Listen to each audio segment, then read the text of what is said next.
खुलुमबाय बयनिसिमबो गाहाम हामलायनायखौ जासिहरग्रोबाय लोगोसे बड'लेण्ड बुब्लि नायगिरि नोंथांमोनखौ बरायबाय। दिनैनि रादाबखौ फरायदों आं कल्पना बर'आ।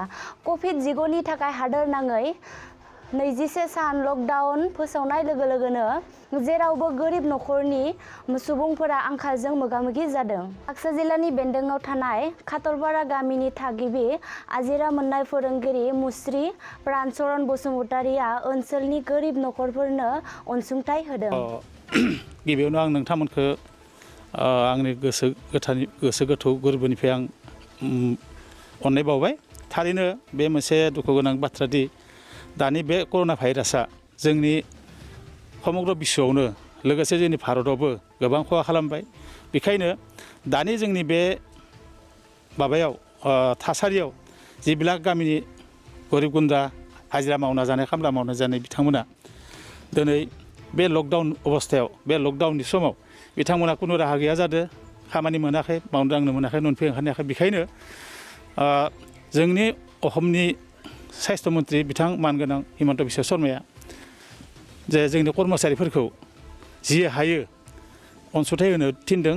बेखायनो आंबो आंनि नैबे बाक्सा जिल्लानि खाथरपारा गामियाव आं बे गामिनिनो आरो बे गामियाव न'निसो गरिब गुन्द्रा दोङो, बिथांमोना खामानि मावनो मोनाखै बा बायदि बायदि राहा लामा मोनाखै। बेखायनो आं बिथांमोननो एसे आंनि फारनिफ्राय आं हानाय पर्यन्त आङो अनसुंथाइ होदों। बेखायनो आं दिनै गामियाव फैनानै आं गरिब गुन्द्राफोरनो आं बे आंनि गोसो सिंनिफ्राय अननानै आं अनसुंथाइ होनाय जादों। बेखायनो नोंथाङा बे अनसुंथाइखौ हारसिङै होदों नामा नोंथाङा ओरैनो? आं थारमाने आं बेखौ आं हारसिंनो होदो जाहाथे आंनि बेबायदि खामानिखौ नुनानै जोंनि गामियाव थानाय किसुमान गोरों गोरा हयथ' राहागिरिफोरा जाहाथे आंनि बे लामाखौनो नायनानै बिथांमोनाबो गरिबफोरखौ अनो, अनसुंथाइ होयो, बिथांमोननो थांना थानायनि राहा लामा होयो। बिनि थाखाय आं जोंनि गामिनि किसुमान गोरों गोरा आरो हानाय मानसिफोरा जाहाथे अनो, बेबायदि जों गामिनि खौसेथिखौ लाखिनांगोन। जोंनि समाजनि गरिब गुन्द्रायाबो थांना थानाय राहा लामा मोनगोन। आं बिथांमोनखौबो आंनि गोरबोनिफ्राय आं खावलायहरनाय जाबाय जाहाथे बिथांमोनाबो बेबायदि राहा लामा थांना थानायनि राहा लामा होयो। बे नोंथाङा अनसुंथाइ हिसाबै मा गथायदो ओरैनो नोंथाङा गोरिब न'खरनि सुबुंफोरनो? आं थारमाने आंनि फालनिफ्राय आं हानाय बादियै आं 5 केजि माइरं, दालि 8 केजि, थाव 8 केजि, संख्रि पेकेटसे, ओमफ्राय पियास 8 केजि, बिस्कुट पेकेटसे ओरै होदों आरो। दा आं बेसेखिनि मोजां होदो गाज्रि होदो मिथिला, रायजो राजाया मिथियो आरो बेखौ। दा आंनि फालनिफ्राय आं बेखिनि होनाय जादों आरो। नोंथाङा बे दिनैनि हाबाफारिनि गेजेरजों मा बुंनो सानो? नोंथाङा जे एसेबां गिदिर हाबाफारि मावफुंबाय, बेनि गेजेरजों नोंथाङा सारा बर' माहारिखौ मा बुंनो सानो नोंथाङा ओरैनो?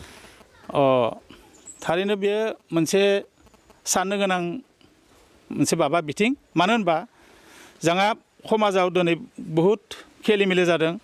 बे कर'ना भाइरासनि अनगायैबो जोंहा ओरैनो बर' समाजा जोबोद फावसायलांबाय दं। बेखायनो आंनि बे अनसुंथाइनि गेजेरजोंनो बर' समाजफोराबो खौसेथियाव फैयो, बयबो अनलायो, गोसो सिंनि गाज्रि साननायफोरखौ जाहाथे गोसोनिफ्राय गारो। खौसेथि थाबासो जों थांना थानो हागोन आरो खौसेथि थायाबा जों थांना थानो हानाय नङा। बेखायनो आं गले गले खावलायना बुङोदि दिनै बे कर'ना भाइरासनि थाखाय जोङो 1 मिटार गोजानाव थानांगौ आरो जोङो बे नैबे सेनिटाइजार माबाजों आखाइ सुनांगौ, हयथ' साबोनजों गले गले सुनांगौ, मोनसे बुस्थु दांबा सुनांगौ। बे भाइरासआ जुदि खासिनाव साग्लोबबा बे मानसिया जुदि गोरोन्थि भाबैनो जुदि मिथियाल'नानो जुदि गोबां मानसिजों संस्पर्क फैयोबा, थांलाय जालाय लोंलाय खालामबा आरोबां बांलाङो। बेखायनो सरकारा जोंनो बेबायदि खेथ्रआव गोबां बिथोन होदो, राहा लामा होदो जे बेबायदि लकडाउनखौ खालामनाया अर्थ बेनो जाहाथे न' सिङाव था, रैखाथि था आरो न' सिङावनो गोजोनै था। बेबायदि खेथ्रआव सरकारा बे लकडाउनखौ मोजां खालामदो आरो बेबायदिनो जोङो गाव गावनि जिउखौ रैखाथि खालामनानै लाखिनांगोन। नङाबा जोङो आरोबां गिथाव बाथाव खैफोदाव गोलैनो गोनां जानो हागौ आरो।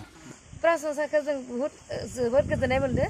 बिथाङानो गोरिब गुन्द्रानि कारनै माइरं दालि होदो, बिस्कुट होदो आरो जाहाथे बेबायदिनो गोरिब गुन्द्रानोबो बिथाङा बेबायदि होथों होननानै आं साबायखर थाबाय। आरो गुबुनाबो बेबायदि होफैथों होननानै आरो बेबायदिनो गुबुनाबो जोंनो जाहाथे जोंनो गोरिब गुन्द्रानो बेबायदि माइरं दालि बिस्कुटखौ होथों होननानै।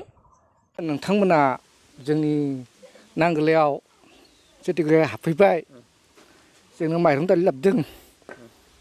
जोंहा सालबारि बास्कानि जोंनि BTC एरियायाव जा खासे गामिनिनो खाथापारा रायजो बिथां प्रान्सन मास्टार बिथाङा थायो सुरपेटायाव जोंनि गोरिब गुन्द्रिनि थाखाय माइरं दान होदो बिथांखौ जोङो सापर्ट खालामदो जेतिके जों गोरिब गुन्द्रानि थाखाय जोंनो बिदि रेसनखौ होफैदों बिथांखौ जों मोजां मोनदों गुबुन गैयि मानसिनो जोंनो बेबायदिनो गामि गामि बयबो लैहोर लैहोर फैनानै जोंनि जेतिके जों गोरिब गुन्द्राखौ जोंनि बर' हारिया बिदिनो बयबो होफैबा जों सापर्ट मोनो जाय मोन्दों जाय मोनाखै गोजोननाय मोन्दों आरो माने बिथां जोंहा खाथपारानि गामिनिनो जोंनि सालबारि बासखानि जोङो बिथाङा सरपेटायाव थायो बिथाङा जोंनो अनुदान दान होदों आरो माने बिथांखौ जों सापर्ट खालामदों